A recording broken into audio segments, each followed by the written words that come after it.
सभी बच्चों को हार्दिक प्रणाम एवं आशीर्वाद।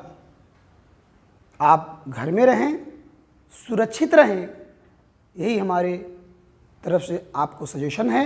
लेकिन उसके साथ साथ घर में जब सुरक्षित रहें तो ज़रूर हमारी वीडियो को पढ़ते रहें, जिससे आपके ज्ञान वृद्धि हो। तो हमने कल आपको वीडियो में बताया था रासायनिक अभिक्रियाओं को लिखने के बारे में, उनके समीकरण के बारे में। आज हम थोड़ा सा उसके आगे चलते हैं, देखिएगा कितनी इजली से हम आपको सिद्धांतों को समझा रहे हैं। तो यहाँ पर देखिएगा फर्स्ट रिएक्शन है द्रव्य की अविनाशिता का नियम। द्रव्य की अविनाशिता का नियम, थोड़ा सा आप ध्यान देंगे तो निश्चित रूप से इस शब्द से ही आपको ये क्लियर हो जाएगा कि क्या हो सकता है। द्रव्य आपने पढ़ा है, मैटर, ठोस द्रव गैस द्रव्य होते हैं। छोटा सा आपने परिभाषा पढ़ा है कि जिनमें भार होता, स्थान घेरते हैं, इंद्रियों द्वारा जाने जाते उन्हें द्रव्य कहते हैं। अविनाशिता, अविनाशी हमने शब्द पढ़ा है, ईश्वर अविनाशी है जिसका विनाश न हो। तो द्रव्य की अविनाशिता के नियम यदि आप चाहें खुद बैठ के सोचें तो आपको परिभाषा आ सकती है। द्रव्य अविनाशी है कि इसका मतलब द्रव्य को ना तो उत्पन्न किया जा सकता है और ना ही द्रव्य को नष्ट किया जा सकता है। यही है द्रव्य की अविनाशिता का नियम। ठीक भाई, हम इसके बाद पढ़ते हैं इसके आगे की जो बात हम लोग पीछे से पढ़े थे, समीकरण को, समीकरण लिखने के बारे में पढ़े थे। तो दो चीज़ें यहाँ पर आप जान लीजिए। समीकरण जो है आपने जो लिखा था, तो आपने यहाँ पर लिखा था कि इधर अभिकारक होता है। क्यों भाई, ये लिखा था ना कि इधर अभिकारक होता है और इधर उत्पाद होते हैं। इन्हें प्रतीकों और सूत्रों के द्वारा व्यक्त करते हैं, इनकी दशाओं इत्यादि को भी इसी तरह व्यक्त करते हैं, आणविक रूप में लिखते हैं। तो यहाँ पर आप ध्यान दीजिएगा कि जितने अणु इधर भाग लेंगे उतने इधर होने चाहिए। यदि ऐसा नहीं होता है तो निश्चित रूप से आपका रासायनिक समीकरण असंतुलित होगा। जैसे मैं आपको एक रिएक्शन करके दिखाता हूँ, Mg + Cl2 इक्वल, यहाँ पर मैंने बनाया MgCl2। भाई देखिए, Mg को Mg लिख दिया, Cl2 को Cl2 लिख दिया, आपको लगा बड़ा आसान है। बट ऐसा नहीं है, कहीं कहीं ऐसा होता है कि यह होते हुए भी नहीं हो सकता है। जैसे देखिए कैल्शियम है, कैल्शियम के साथ Cl2 हमको जोड़ना पड़े तो अब हम क्या जोड़ेंगे, ClCl2। ठीक, लेकिन अभी मैंने कहा Na के साथ जोड़ना पड़े Cl2, तो आपने कहा sir NaCl2 that is wrong. क्यों? क्योंकि ये अब दोनों में अंतर है। यह डबल धनात्मकता का है, ये डबल ऋणात्मकता का है। दोनों धन ऋण मिलकर यहाँ पर 0 बनाए तभी बना। ये बड़ी बातें हैं, मैं आगे आपको डिटेल्ड करूंगा क्योंकि आगे चैप्टरों में आएंगे। इसी तरह से सोडियम एक धनात्मकता का है और क्लोरीन एक, यहाँ 2 हैं, Cl2 2 हैं, ये अकेला है। बराबर होने के लिए क्या चाहिए, ये टोटल कितने ऋण बन रहे हैं, 2। ये टोटल ऋण कितना प्लस बना है, 1। तो इसको कितना कर दें, 2। यदि इसको 2 कर देते हैं तो कितना हो जाएगा, ये भी 2। जब 2 हो जाएगा तब मेरा बन जाएगा क्या कि इसको भी 2 करना पड़ेगा। तो यहाँ तो हम लिख नहीं सकते, ये गलत हो जाए, क्योंकि इसको दोनों यदि हम गणित के हिसाब से कॉमन लेंगे तो यहाँ हो जाएगा। तो हम क्या लिखेंगे, 2NaCl। यदि ऐसा नहीं है तो आप जान लीजिएगा कि आपका रासायनिक समीकरण असंतुलित है। यदि ऐसा है तो संतुलित है। संतुलित करने के लिए कुछ जो है विधियाँ बताई जाती हैं। रासायनिक समीकरण संतुलित करने की विधि, देखिए भाई कई विधियां हैं, बड़ी विस्तृत हैं। चूँकि आपका क्लास अभी छोटा है, अभी तो आपका केमिस्ट्री से 1 वर्ष पहले परिचय हुआ है, इसलिए हम भी छोटे ही स्तर पर आपको बता देना चाह रहे हैं। पहली विधि है जांच एवं त्रुटि विधि। सबसे ज़्यादा प्रयोग में लाई जाने वाली यही विधि है। क्या करते हैं इसमें, कुछ नहीं, समीकरणों को देख लेते हैं। क्या देखा, अभिकारक, और किसको देखा, उत्पाद। देखिएगा आगे मैं जब लिखूंगा तो अभिकारक के लिए मैं सिर्फ R लिख दूंगा और उत्पाद के लिए प्रोडक्ट पी लिख दूंगा, R for reagent, P for product. तो होता क्या है पहले हम देखेंगे, जैसे अभी मैंने इसके पहले बताया, सबसे पहले देखेंगे जो मेरे अभिकारक में लगे हुए रिजेंट हैं, मान लो ए थे और बी थे, बनने वाला सी और डी है, इनके अणुओं की संख्या समान है कि नहीं है। जैसे मैंने Na में करके दिखाया, आपको कैल्शियम के लिए करके दिखाया, तो ये दोनों तरफ से बराबर होंगे। आपने देखा कि दोनों तरफ से अणुओं की संख्या, मान लीजिए ये एक है यानी कुल 2, एक टोटल 2।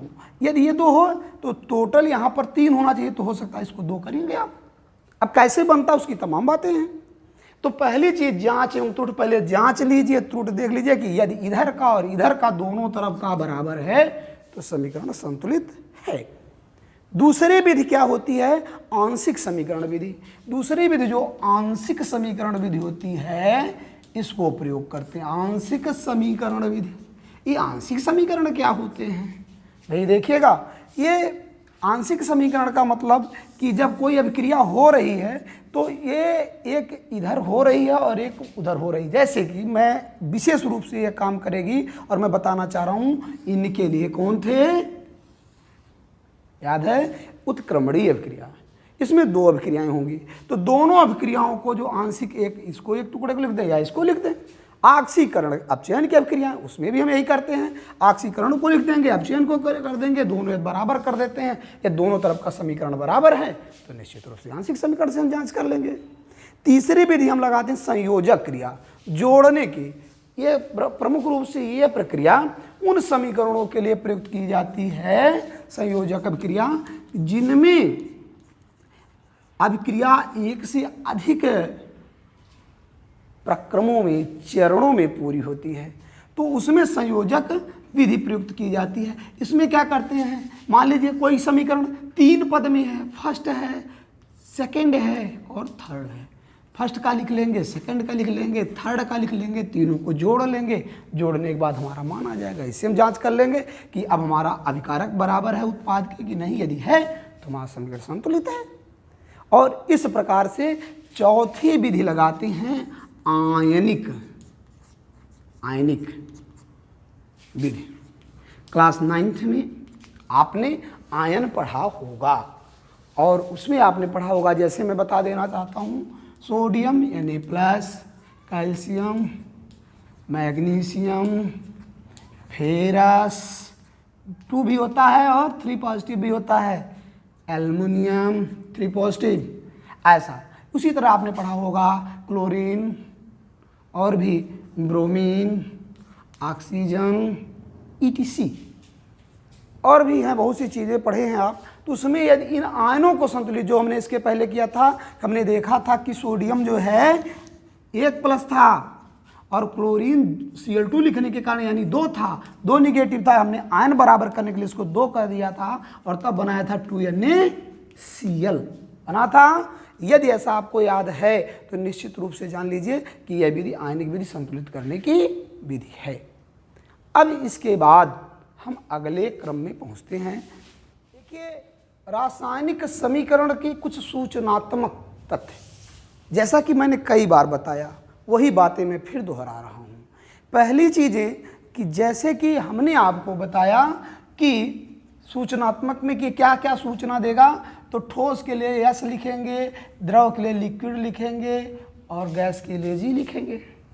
दूसरी चीज़ें हमने इसमें बताया कि यदि जो अवक्षेप है तो नीचे तीर लगाएंगे, गैस है तो ऊपर लगाएंगे। रिएक्शन के लिए बताया कि यदि बराबर है अभिकारक उत्पाद तो बराबर यानी इक्वल का लगाएंगे। रिएक्शन आगे जा रहा है तो यह हम तीर का निशान लगाएंगे।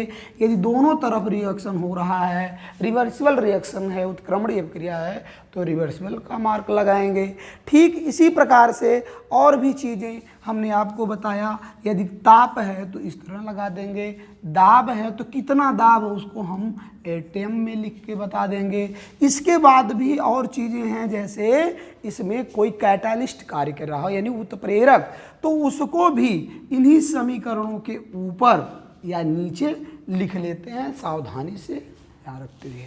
तो इस प्रकार से एक समीकरण के द्वारा हमें उनके प्रयुक्त होने वाले द्रव्यों की दशाओं, बनने वाले अवक्षेप द्रव गैस जो भी उनका रिएक्शन बराबर है कि आगे जा रहा है कि दोनों तरफ चल रहा है उसका, कितना ताप कितना दाब ऐसा, या क्या क्या उत्प्रेरक लगा है, उत्प्रेरक उनका पता चलता, ये सूचनाएं हमको प्राप्त होती हैं।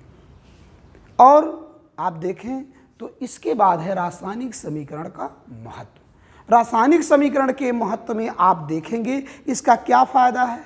जैसे बहुत बड़ा आपको रिएक्शन मिला है, आप बहुत देर तक पढ़ेंगे, बहुत देर तक याद करेंगे। तो यदि आप रासायनिक समीकरण से लिखते हैं तो पहला फ़ायदा यह होगा कि एक ही लाइन में लिखे हुए रासायनिक समीकरणों से सभी प्रकार के अभिकारकों और उत्पादों को पता चल जाएगा।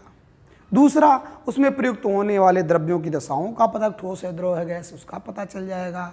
तीसरा कि वह जो है कितना जो है ताप ले रहा है या दे रहा है उसका पता चल जाएगा। यानी अभिक्रिया उष्माशोषी है कि उष्माक्षेपी है, इसको हम आगे अपने नेक्स्ट वीडियो में बताएंगे आपको, तो ये पता चल जाएगा। और इसके अलावा कौन सा उत्परिवर्तक बता रहे हैं, सॉरी, उत्प्रेरक लगा है उसका पता चल जाएगा। और इसके अलावा कई बातें रासायनिक समीकरण में जो दर्शाई गई आप देख रहे हैं कि अणुओं की संख्या इत्यादि आपको पता चल जाएगा। लास्ट चीज़ें हैं रासायनिक समीकरण की सीमाएं। रासायनिक समीकरण की सीमाओं में भाई ठीक है, हमने आपको कोई चीज़ दे दिया तो इसका मतलब नहीं है कि उसका उपयोग चाहे जितना आप कर सकते हो, है। इसमें आप देखते हैं बहुत सी ऐसी फिल्में कहानियाँ देखी होंगी कि कोई वरदान मिलता है तो तीर देने के बाद बता ही देते हैं कि भाई देखिए इस दिव्य अस्त्र का इस्तेमाल यहाँ के बाद नहीं करेंगे। तो इसकी भी कुछ सीमाएं हैं कि उसके बाद ये नहीं होगा। जैसे नंबर एक चीज़, कई जानकारियाँ ये नहीं देता है, महत्वपूर्ण जानकारियाँ कि किस दशा में रिएक्शन हो रहा है। नंबर एक चीज़, कितना जो जिसमें इसको रिएक्शन करना है उसके लिए हमें लोहे का चाहिए, पात्र की जो है कोई और क्रिस्टल का चाहिए, कि अंतरिक्ष में चाहिए, कि धरती पे चाहिए, कि समुद्र पे, ऐसी जानकारियाँ नहीं देता है। और ये नहीं बताता है कि उपयुक्त कौन सा उत्प्रेरक कितना मात्रा में डाल दिया जाए कि कितना बढ़िया रिएक्शन कितने में करेगा, है ना। इसी प्रकार से ताप दाब में भी कभी कभी ऐसा दिक्कत हो जाती है। तो कुछ ऐसी सूचनाएं हैं जो ये नहीं देता, यह इसके रासायनिक समीकरण की सीमाएं हैं। हाँ, एक बार पुनः आपको हम बताना चाह रहे हैं कि अगले वीडियो में हम आपको रासायनिक अभिक्रियाओं के प्रकार, काइंड्स ऑफ केमिकल रिएक्शन के बारे में बताएंगे, जो वेरी इंपॉर्टेंट है, चाहे वो परीक्षा के दृष्टिकोण से, कंपटीशन के दृष्टिकोण से, या आपकी जानकारी के लिए। बस आज के लिए इतना ही। थैंक्स।